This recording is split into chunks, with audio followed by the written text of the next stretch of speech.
What you're seeing on the charts is a lie.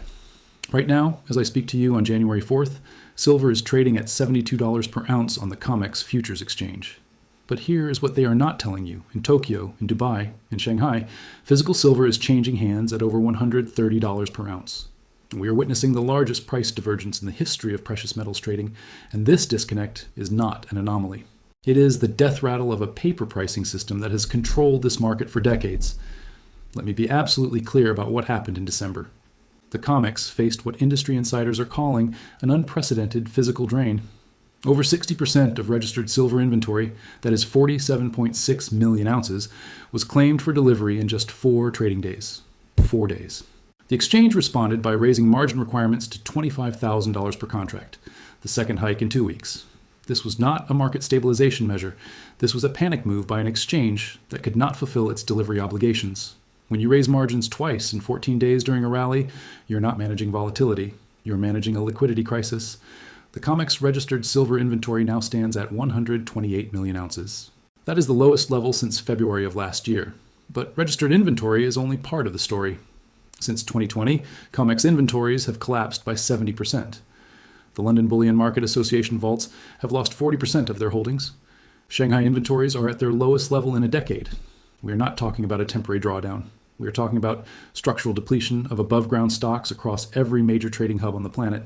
The market has been in backwardation since late November. For those unfamiliar with the term, backwardation occurs when the spot price trades above the futures price. In a normal, healthy commodity market, futures trade at a premium to spot because of storage costs and the time value of money. When the market flips into backwardation, it signals one thing. Immediate physical demand is overwhelming available supply. Industrial users are willing to pay more for metal today than for a promise of metal 6 months from now.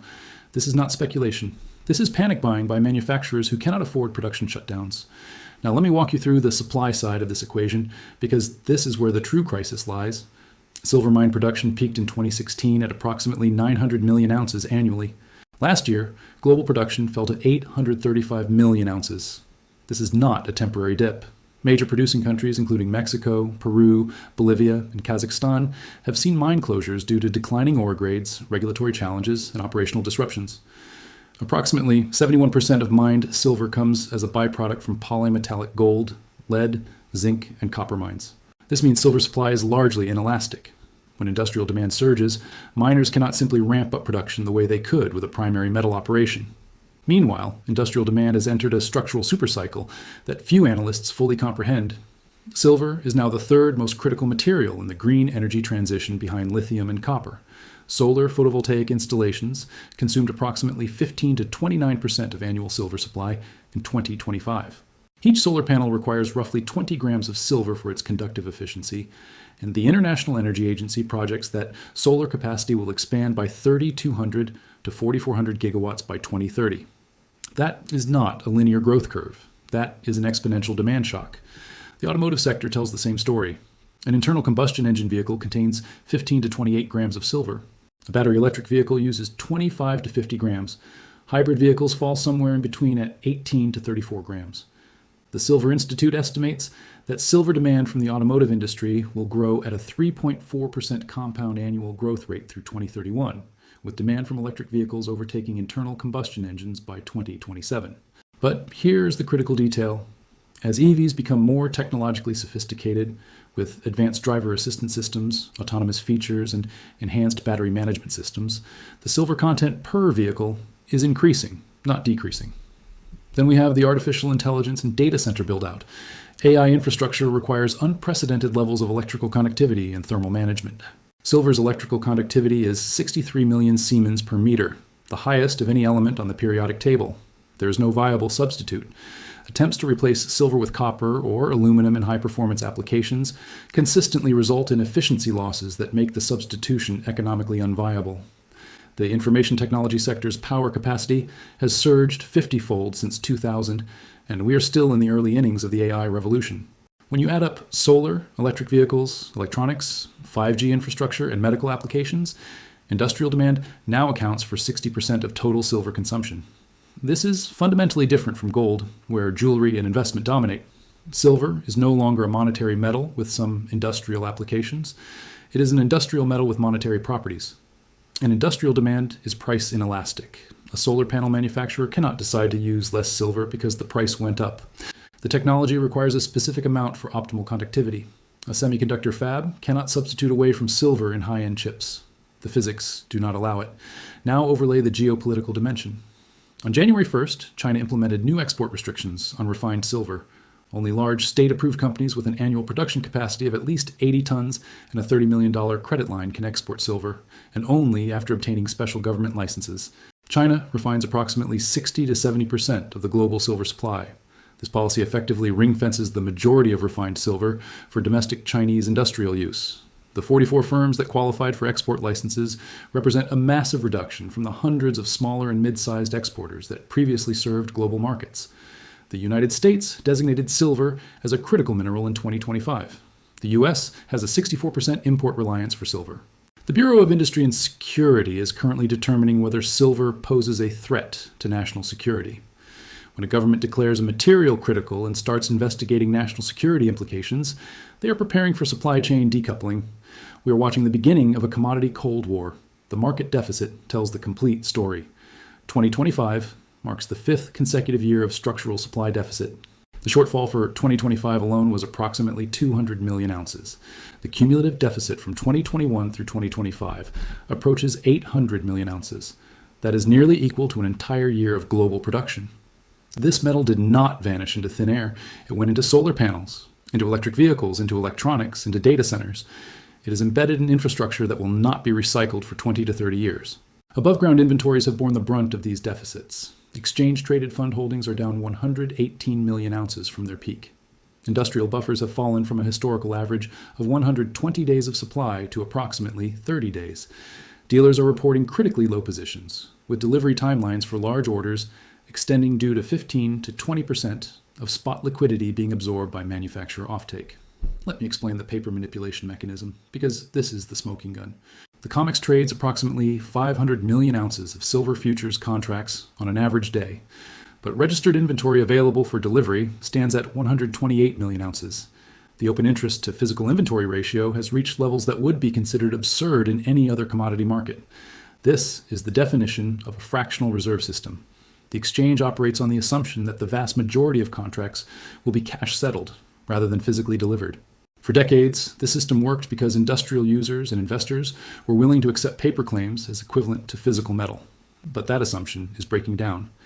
In December, we saw what happens when even a modest percentage of contract holders demand delivery. The exchange cannot fulfill. This is why algorithmic suppression exists. Large financial institutions use high-frequency trading algorithms to create downward price pressure during thin trading hours. They dump massive quantities of futures contracts into the market within milliseconds, triggering stop losses and creating the illusion of weak demand. This technique is called spoofing, and multiple banks have paid billions in fines for engaging in this practice. But the fines are a rounding error compared to the profits from maintaining artificially suppressed prices.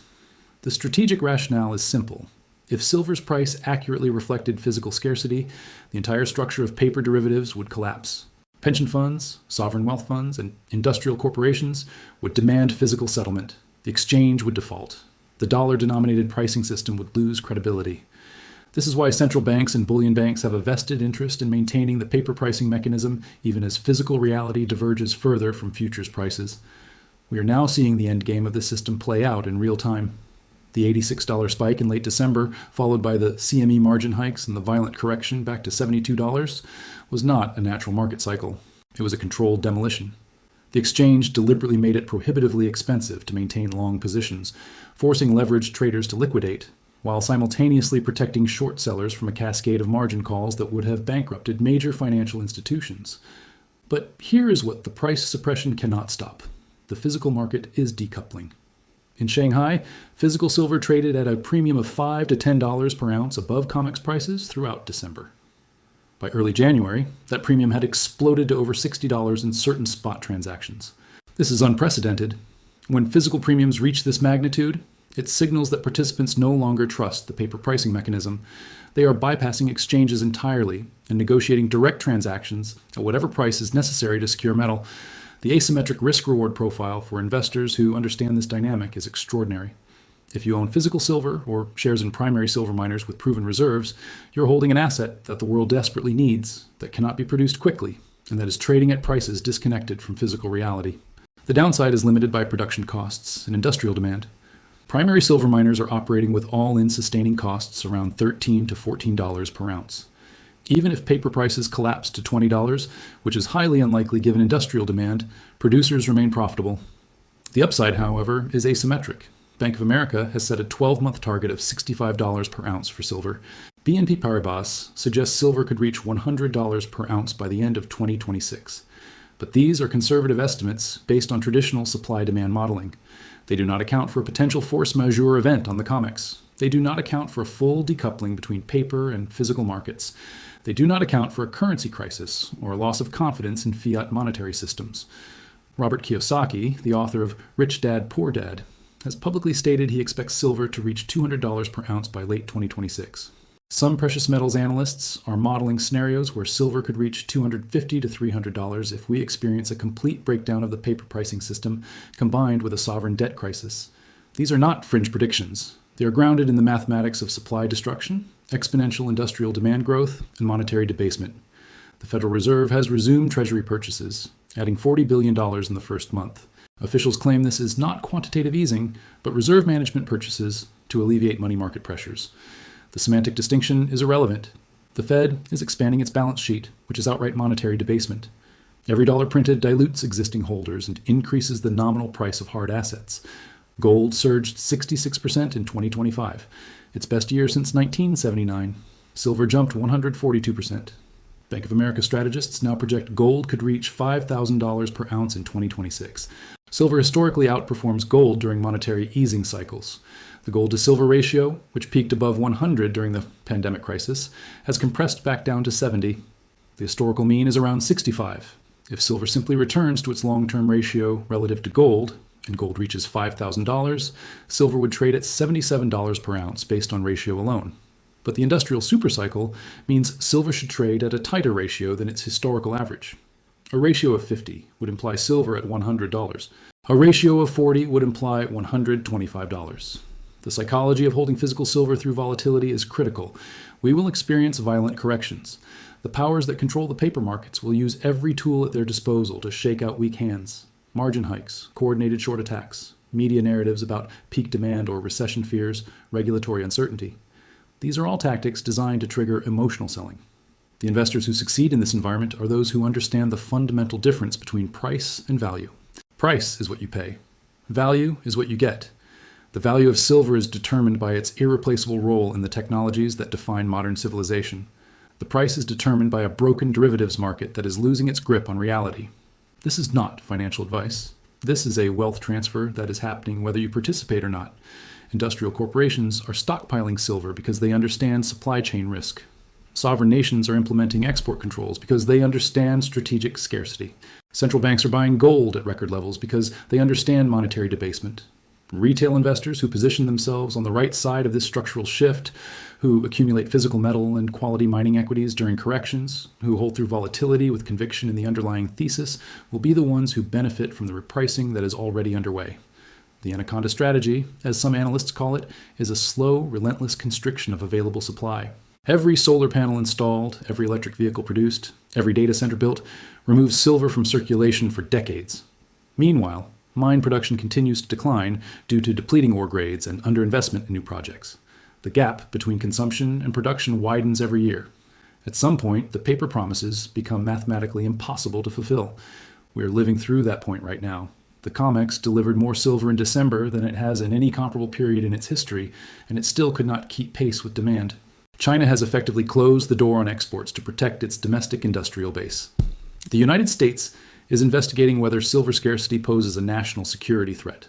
These are not the actions of governments managing a stable, well-supplied commodity market. These are the actions of governments preparing for scarcity and attempting to secure strategic materials before the general public realizes what is happening. The silver market of 2026 is fundamentally different from the market of 2020. The forces driving prices higher are not speculative. They are structural, geopolitical, and irreversible in the near term. The paper derivatives system is entering its terminal phase. The exchange raised margins to prevent a collapse, but margin hikes are a temporary band-aid on a systemic problem. You cannot create physical metal by adjusting financial regulations. You cannot substitute away from silver's conductivity with monetary policy. You cannot print solar panels or data centers into existence. What you can do is position yourself to benefit from the repricing. Physical silver, stored securely outside the banking system, represents direct ownership of a scarce industrial input that the world needs in exponentially increasing quantities. Shares in primary silver miners with low production costs, strong balance sheets, and significant reserve growth potential offer leveraged exposure to rising silver prices. These companies will generate extraordinary cash flows as prices move higher, and many are currently trading at valuations that do not reflect the new price environment. The choice is whether you believe the paper price or the physical reality. The paper price says silver is $72 and the market is oversupplied. The physical reality says silver is $130 in spot markets, inventories are depleted to decade lows, and industrial users are paying massive premiums to secure supply. The paper price says demand is elastic and substitution is possible. The physical reality says solar manufacturers and EV producers have no alternatives and are locked into exponential consumption growth. History will record 2025 as the year the silver market broke. 2026 is the year we discover the consequences. The wealth transfer is not coming. It is here. The only question is whether you positioned yourself to receive it or to fund it.